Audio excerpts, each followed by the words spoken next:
Сайн байцгаана уу? Та бүхэндээ энэхүү хичээлээрээ CorelDRAW програм дээр текстээр ажиллах, текстийг тохируулах, текстэнд хүрээ шугам өгөх зэрэг тексттэй холбоотой бүхий л зүйлүүдийг заах болно. Үүнтэй зэрэгцээд бусад палитер болон эффект хэсэгтэй ажиллах талаар та бүхэндээ заах болно. За хичээл маань үндсэн 3 хэсэгтэй. Текстийн үндсэн тохиргоо болон текст ашиглан брошюр дизайн бэлтгэх, мөн текстэнд эффектүүд өгөх гэсэн ийм 3 хэсэгтэй байгаа. За эхний хэсгээс эхлэе. Бид энэ хажууд харагдах багаж хэсэгнээс энэ A үсгийг шиг харагдаж байгаа текст зүйлийг сонгож авдаг. За текстээ бүтээцгээе. Хичээлээ эхлүүлье.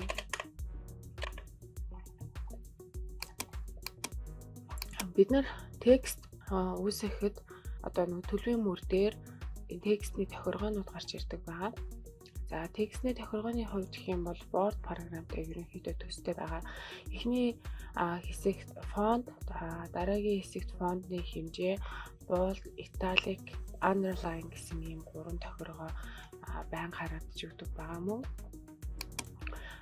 Хаана олон текст бичигдсэн тохиолдолд хаана зэрэгцүүлэх вэ гэсэн ийм тохиргоонууд байгаа. Төвдөө баруун болонд за ингээд нөгөө хоёр талын зэрэгцүүлсэн текст бий болгох, текстний тохиргоотой ажиллах гэдэг ийм тохиргоонууд маань дээрээс хийгдэж өгдөг байгаа. Та өөртөө тааруулж програм хангамж дээрээ энэ текстэн дээр энд юу байрлах вэ, энд юу байрлаж болохгүй вэ гэсэн тохиргоо хийх боломжтой байгаа.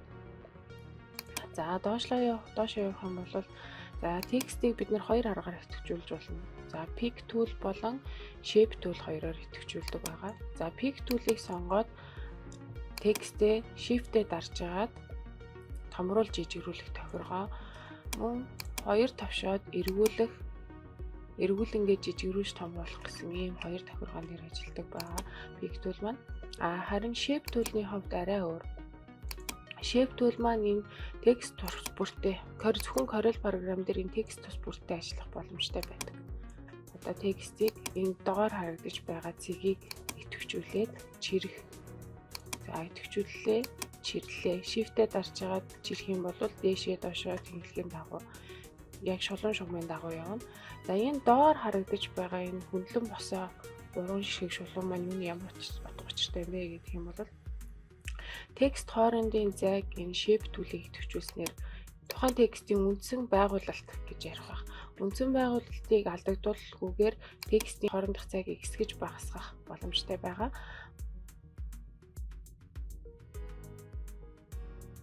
За жоохон жижигрүүлж. За энэ маань одоо хоёр мөрөнд харагдаж байгаа шулуун шүү дээ. За shape tool-ийг дахиад идэвхжүүлье. За энийг ингэж доошлуулснаар доош мөрний дагуу байрлаж байгаа текст хоорондын зайг дээшээ доошоо болгож өгөх боломжтой болох нэ. За тэгвэл бид нар мэдээж зургийн програм дээр ажиллаж байгаа юм чинь өнгийг хэрхэн өгөх вэ? Хүрээ шугам яаж нэмэх вэ гэсэн асуулт гарч ирнэ. За Ctrl D дараад би хувлаж байгаа. За өнгийг өгөхдөө за би цэгэр өнгө их дуртай. За цэгэр өнгөө сонгоод энэ color өнгийг өгөхдөө за энэ хажуудлын color хэсгээс сонгож болно. За мөн энэ хамгийн доор нь харагдаж байгаа хоёр сум байгаа. Энэ дээр дараад илүү олон өнгөний сонголт хийх боломжтой. За нэг тийм. Хоёрдугаарт энэ хамгийн доор харагдаж байгаа юун дээр дөрвөлжин дээр хоёр товчлоо. Тэнгүүд биднэрт өнгөний тохиргоо гарч ирдэг байгаа. Энэ дээр бол гадаан ганц өнгө өгдөж байгаа. Харин градиент өгөх боломжтой. Градиент гэдэг маань програмчлалын хэл дээр бол уусгал гэсэн утгатай. За уусгалтаа бид нэр өнгийг сонгохдоо энэ болохоор энэ цэгээс энэ зүг хүртэл уусгах уусгалтыг зааж өгдөг. За энэ жижигхэн юуг идэвхжүүлээ. Дөрвөлжнийг идэвхжүүлээ. Энийг идэвхжүүлээд доошоо сум дарахад өнгөний сонголтууд гарч ирдэг. За одоо би цэгэр өнгөнөөс л уусгана л да. Цэгэр өнгөнөөс нийл ягаан өнгө рүү уусгая. За энэ идэвхжсэн цэгэр зураг хүрээ зураач тодорсон байгаа.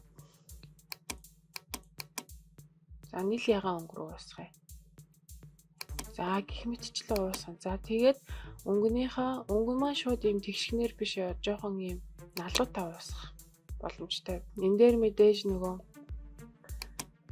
дугуй уусалт, өнцөгтэй уусалт, полигон уусалт гэх мэтчлэн тохиргоонуудыг сонгож болно. За окей. За одоо хүрээ шугам нэмье текстэндээ. За хүрээ шугам нэмэхэд үзгэн дээрээ 2 товшин. За энэ color хэсгийн сумыг доошоо дараад хүрээ шугам нэмэх боломжтой байгаа.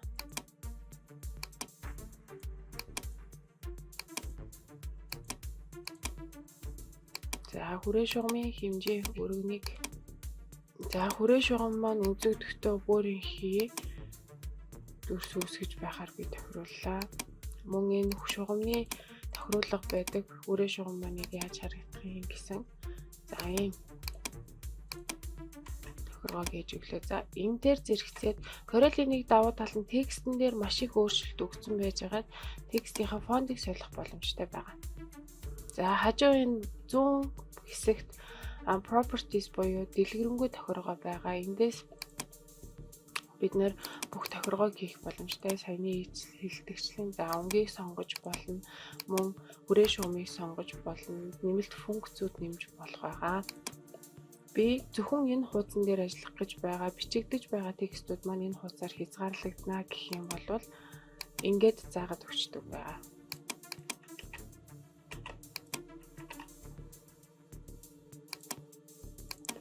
За ингээд хүрээ шугамаа заагаад өгөх боломжтой. Дээрх 3 текстэн дээр хийсэн бүх тохиргоог хийх боломжтой. За энэ өргөнтэй ажиллана. Энэ текстний маань бас хоорондын зайтай л шууд ажиллах байгаа. За ийм тохиргоонууд байна. За текстэн дээр за энэ 2 текст маань үл ялэг томорсон байгаа. Би одоо мэдгэдгүйс томруулад текстийг ялгаруулад өгье. За тайлтай болгоч.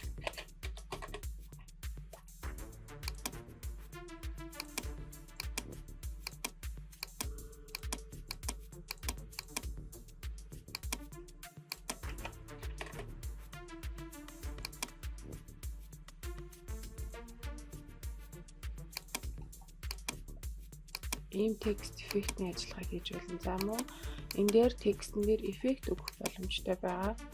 За blur, Gaussian blur гэдэг юм бол энэ сарнилтын байдал гэх мэтчлэн эффект хийсэн дээр байгаа бүх эффектийг текстэн дээр өгч болно. За ерөнхий тексттэй ажиллах зарчим маань юм байдаг. За энэ доотлын хэсэгт миний сүүл ашигласан өнгөнүүдийн сонголтууд гарч ирсэн байгаа. За 2 дугаар хичээлээ эхлүүлье. Энэхүү хичээлээр текст нь маск өгөх гэсэн сэдв байгаа. Текст нь маск өгөхийн тулд бид нэр за интернетээс дурын фото зураг татаж аваад дурын текстээ бичээд энэхүү дизайныг үүсгэх боломжтой байгаа. За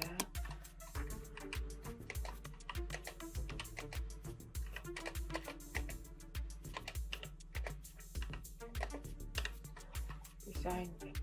За энэхүү текстийг зурхтаа ер нь бод текст буюу энэ бүдүүн текст ашиглаж болно. За би энэ дээр энэ Adobe Gothic STDB гэсэн фондыг ашигласан байгаа. За энэхүү фондоо би хуулж аваад ишээ хуулж. За энэ текстийг ийм болгочихноо гэсэн. За энийг би shape tool ашиглаад фонтын текст хоорондын зайг нь багасгаад өгье. За дахиад pick tool-ыг аваад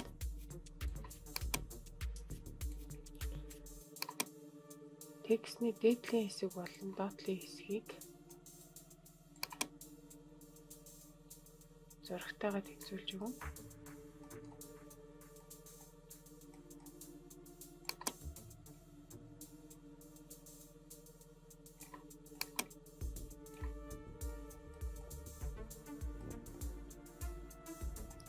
Ингээд тэмцүүлж өгөөд зурган дотроо байршуулъя. За зурган дотроо байршуулсны дараагаар зургаа хууль маус 2-оо дараад маус 2-оо зурган дээрээ авч дарж байгаа чирж болно. Тэгснээр ийм тохиргоонууд гарч ирнэ. Copy here гэдэг хуулчин. За хуулаад өмнөх давхархтай ижилхэн байран дээр нь хуулаад өгье. Control page down keyboard-наас control page down хийж өгснөөр энэ тухайн энэ давхаргын доор орж өгөх байгаа. За энэхүү зургаа object power clip place inside frame гэдэг. Энэ хар сум үүсэж байгаа шүү дээ. Хар сум үүсэж байгаа та нар харж байгаа. За хар сумаа текст дээр аваачаад харж өгнө. Тэгснээр энэ бүтгэн текстний маань зураас харагдаж байна. За энэ текст маань ерөнхийдөө хар өнгөтэй байгаа. Үүнийг бид нэр өнгөгүй болгоод өгчээ гэх юм бол бүр юу ч харагдах болно. Гэхдээ текст итвэж байгаа хэсэг нь харагдаж байгаа. Энийгээ pen tool хүрээ шугамны хэсэг рүүгээ оруулаад цагаан өнгөөр бутаад өг.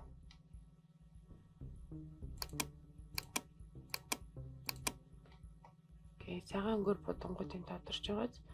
За энэ текстнийхаа хүрээ шугамны хэмжээг 8 болгоод байна. За яг та нарын дурын хэмжээгээр бас нэмж болно шүү дээ.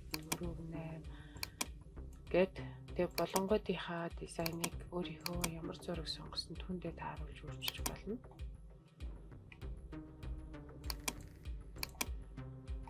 За ойртуулаад харах юм бол энэ болон маань гэж харагдах байгаа. Дахиад тохируулаад үзье.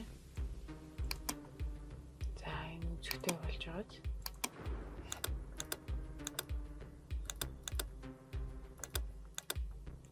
Мэтчлийн тохиолгоонуудыг хийж өгнө.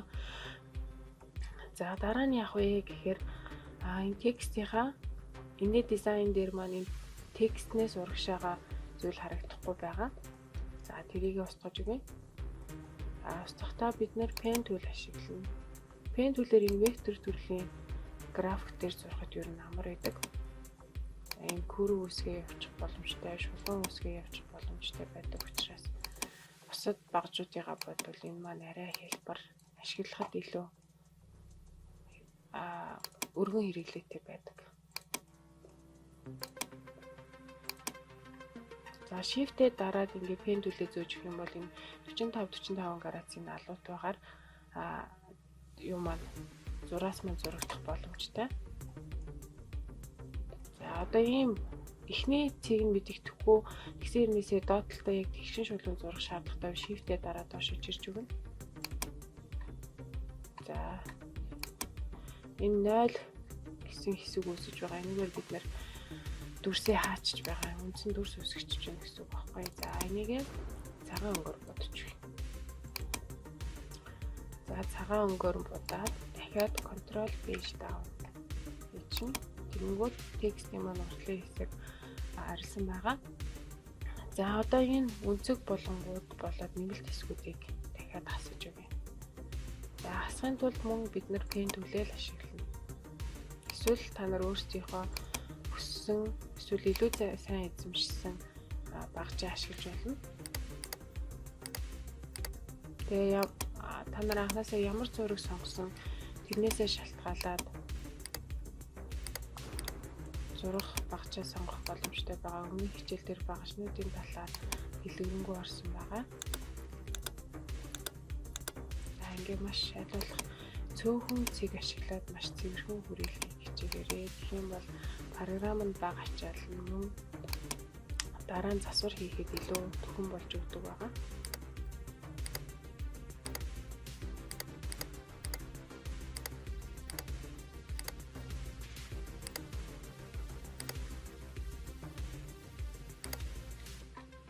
За би энэ detail хэсгийг устгах байгаа учраас дээшээ дүрсийг зурж өгье.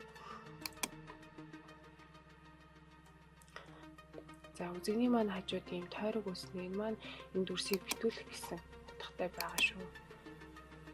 За энэ дүрсээ битүүлээд хоёр дүрсээ идэвхжүүлэн зураг болоод шинээр дурсан дүрсээ бүгдийг идэвхжүүлээд энэ тохиргоог хийж өгнө гэсэн. Simplify гэдэг. Энэ хоёр дүрсийг зэрэг идэвхжүүлэхэд дээдлэлт нь ийм дүрснүүдийн хооронд нь нэгтгэх юм тохиргоонууд гарч ирдэг байгаа. Өмнөх хичээл дээр та нартай заасан шүү дээ. За ингээд хасчлаа. За одоо доотлын булангаа хасъя.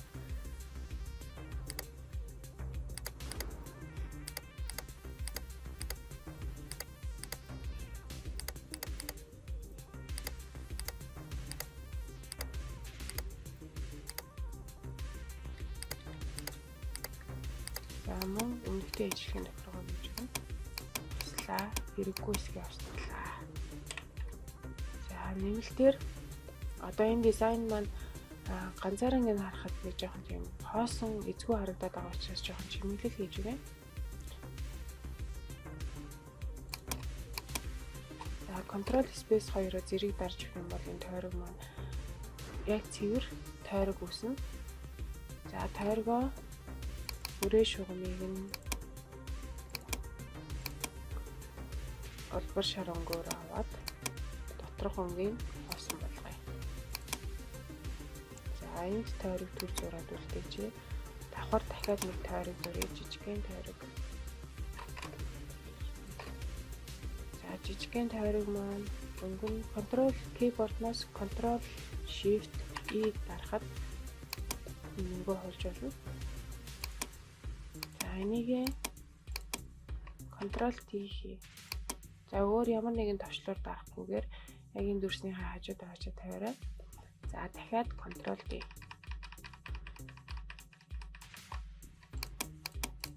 За shift-ээр дарж байгаа бусад дүрснүүдийг төвчүүлээд групп болгож өгье. Control G. Дахиад control D дараад доотлолт нь авчиж өгье. За дахиад control D. За бусад дүрснүүдийг төвчүүлээд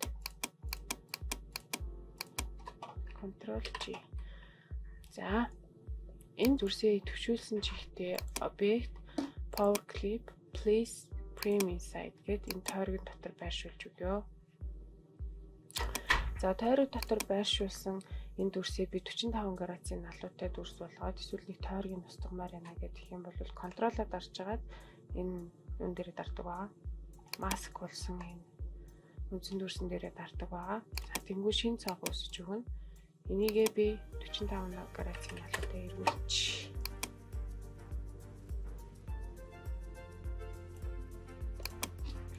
За 45 градусын налуутай эргүүлээд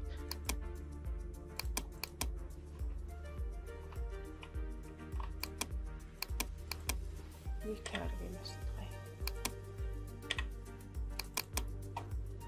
За finish гэдэг тэмдэглэлийн буланд товчлуураа finish дарангууд тойрог маань ийм болж харагдах байгаа. За ингээд хүнсэн зохиомжтойгоо нийлүүлж өгье. Энийгээ control page down. Их зохиомжууд өөрөхийн тулд жижигхэн тойрог нээж өгье. Control shift D. Control D. Mouse хоёроо дарж байгаа чиглэлээ copy here. Цагаан готоо болгоё. Control G, Control D.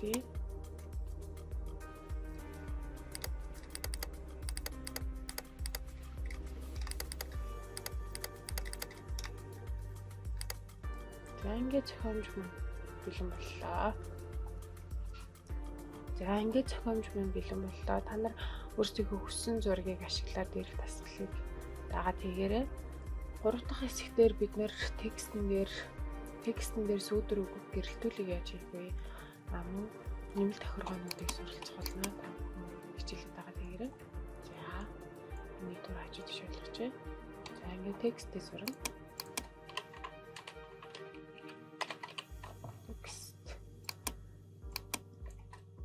Текст маань ямар ч текст байж болно.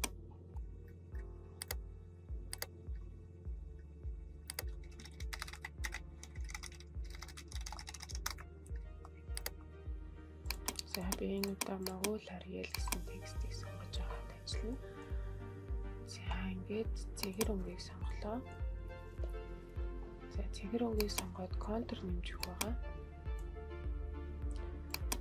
За контра төрийн нэмээд өгч ихний байдлаар тэгээ контрын тохиргон дээр 3 давхрахтай контур үүсгээд 0.025 см-ийн зузаантай контур үүсгэн. За 0.125 нэрээ хитээд багш шүү. 0.122 болгочээ. За ингээд харагдах байдал маань юм байна. За контра үүсгэсэн гэж үзээд объект bricht контра апарт хэсгийг сонгоно. За эндээсээ би энэ текстийг сонгож аваад хоёроо дараач ирээ. Тэгээ копи хийж чинь. За энэ дээрээ би энэ дүрснээсээ хэрчилт хийе. За хоёр дүрсээ хамт идэвхжүүлээд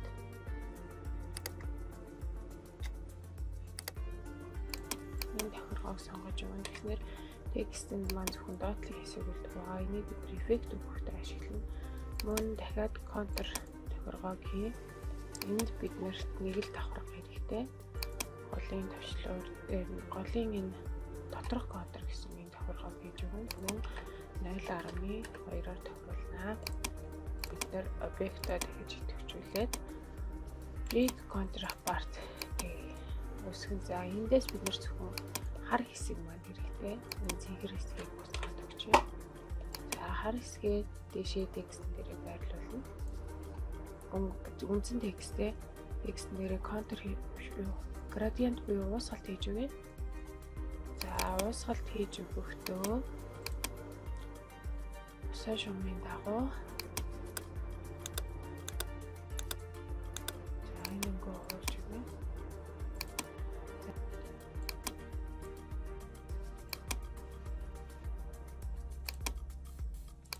За би RGB өнгөөр тохируулаад 0.181 210-аар тохируулж болно. Энийг RGB-гээр тохируулаад 0.181 бас 210-аар тохируулаад өгч. За энийг RGB-гээр тохируулаад 0.141 180-аар эсвэл бүр доошлуулад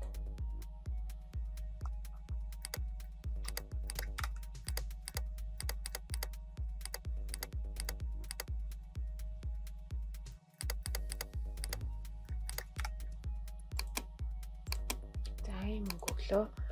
За одоо энийг бид нэр дахиад цэнхэр өнгөөр бодъё. За энэ дээрээ бид нэр transparency tool ашиглаад дарангаа доошоо чирнэ. За тэнгууд автоматар энэ gradient үүсэх байгаа. За gradient-аа ингээд төр орхив. Дахиад тохиргоо хэр болвол энийг дэвшлүүлж доошлуулаад тохиргоо их боломжтой байгаа. Хүрээнүүдээ цаатлын үүссэн байгаа хүрээнүүдээ хэвлээ босгож өгье. Контрол хийгээд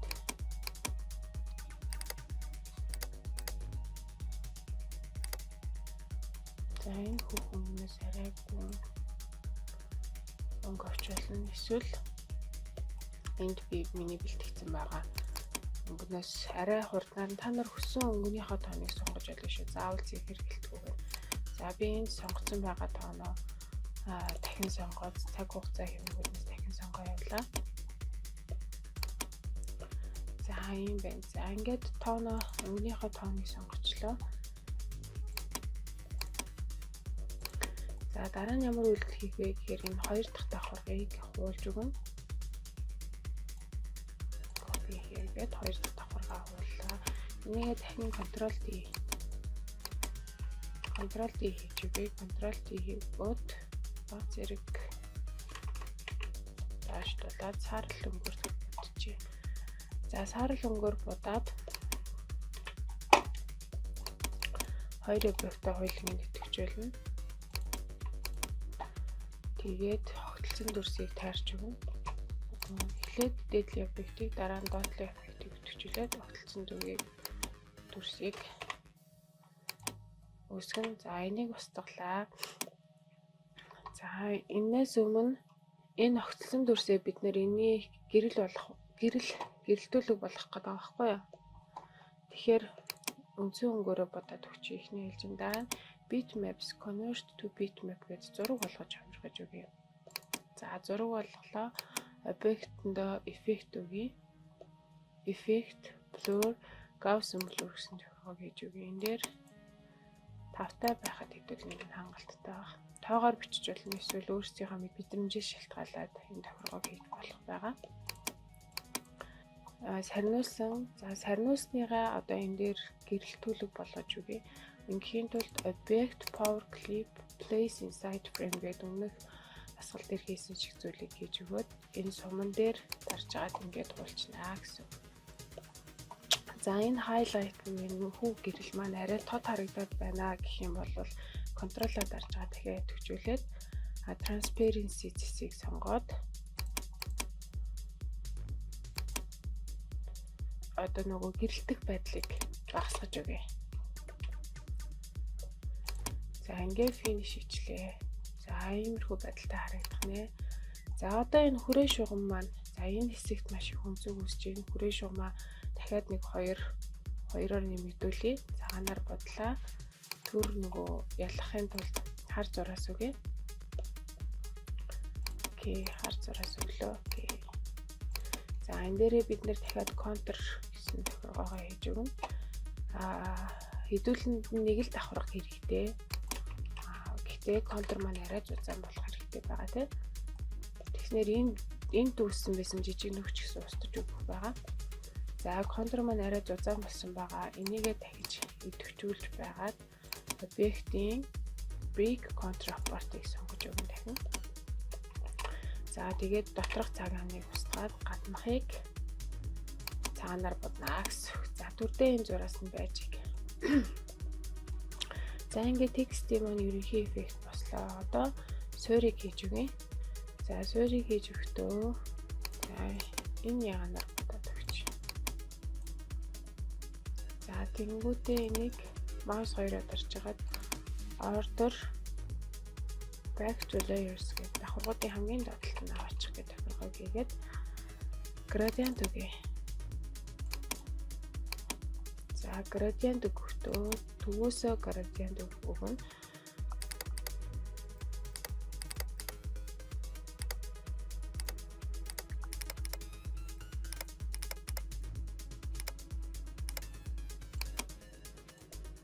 За тэгэлээ жоохон дээрээс өгчээ.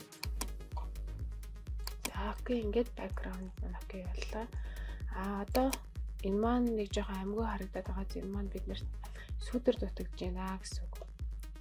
За энийгээ маус хоёроо дараад хууллаа, copy here.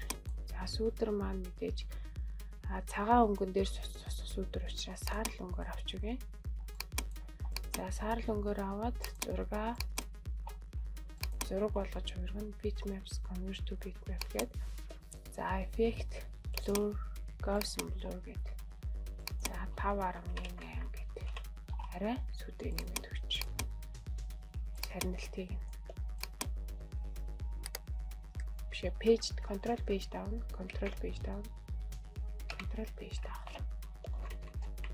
Гээ сүдэр маань орж өглөө. За одоо хамгийн сүүлийн сүдрийг өгье.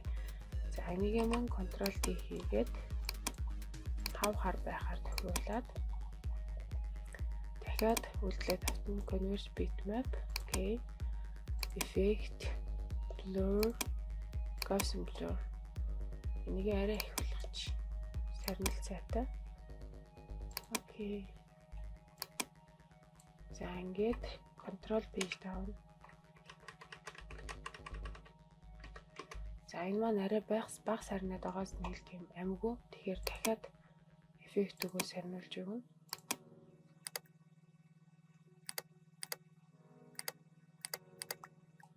За ингээд дүрс маань бэлэн боллоо. Өнгөний хувь жоохон зохицолгүй харагдаад байгаа учраас дахиад солио өнгөө. Ctrl Shift хийгээд энийг хуулаад авчиж болно. Энэ өнгөө хуулж агаад дахиад paint bucket-ээсээ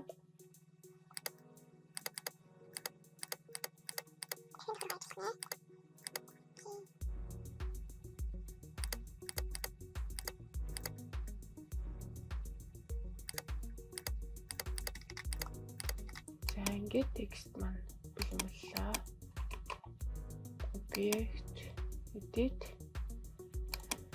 зөвхөн объектыг төвчүүлээд үлдсэнийг Ctrl G гээд хэрэглээ. За ингээд текст маань бэлэн боллоо. Хичээлээ анхааралтай сууж үзсэн та нартай баярлалаа. Ингээд дагаад хийгээрэй. Дараагийн хичээлээрээ дахин уулзцгаая.